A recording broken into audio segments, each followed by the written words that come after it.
principenay tanora manoloana ny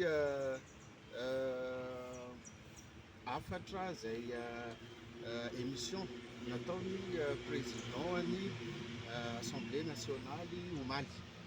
valikafatra mivantana ho azy avy aty aminay pitolony vondrona pitolony solitena zahay no eto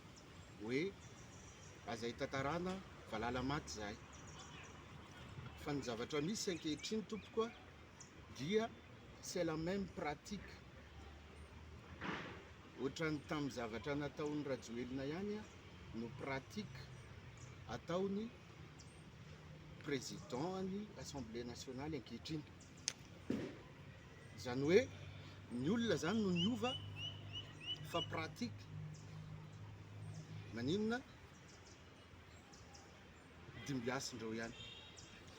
faharoa manaraka an'izay zany hoe raha misy zany ny ataontsika hoe zavatra nijoroan'ny tanora tao anatin'ny tolona dia ny fanovan-drafitra zavatra misy anefa ankehitriny ao anatiny ataontsika hoe vondrona aty aminay sy ny mpanao politika sasany vitsivitsy mamerina an'izay pratika politika efa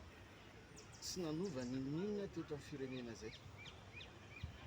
zany hoe misy Rajoelina 2 ao pratika nataon'ny Rajoelina ihany no pratika ataony président-ny Assemblée nationale am'izao ny olona fotsiny zany no niova pratika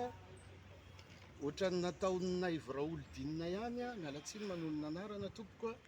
no pratika ataony député Afakandro Christian ankehitriny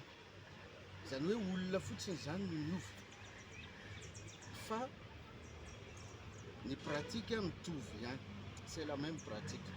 ka tsy mitazona ny principe nay mandrakariva izahay pitolony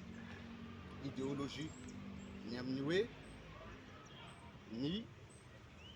fanovandrafitra fandravana nyreo institution zay efa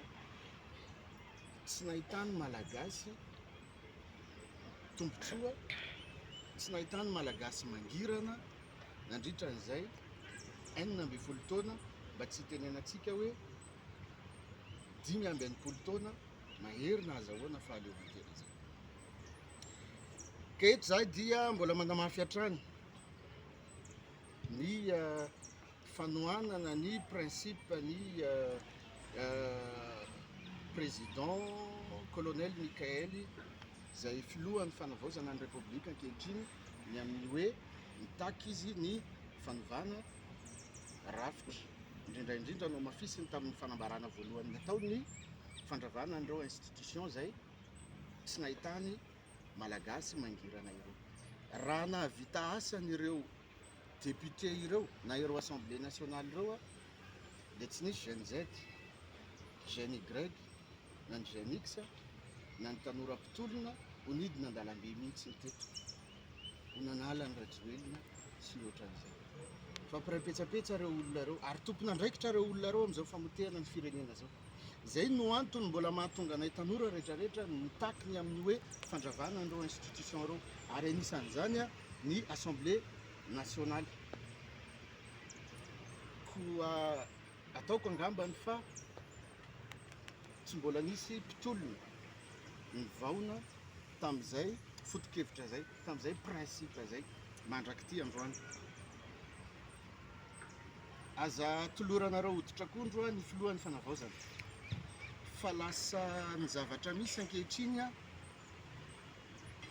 ireo olona reo no mamadika le tolona zay nitaky refondation na fanovana hatrany amin'ny fakany no lasa navadika ny zareo refondation no ny antony dia satria ry zareo reto no mamerina n'ilay pratika efa nataony mpitondra teo aloha ary tsy namahaolany malagasy zay zavatra zay nahatonga ny vahoaka malagasy indrindraindrindra ny tanora mitroatra tamin'ny fitondrana teo taloha, mbola be dia be ny firongony eo, ka ataoko angambany hoe fotoana zao tsy angina intsony zahay manoloana ny zavatra misy eto amin'ny firenena fa mijoro amin'ny fanavaotam-pirenena ho an'ny tanindrazana.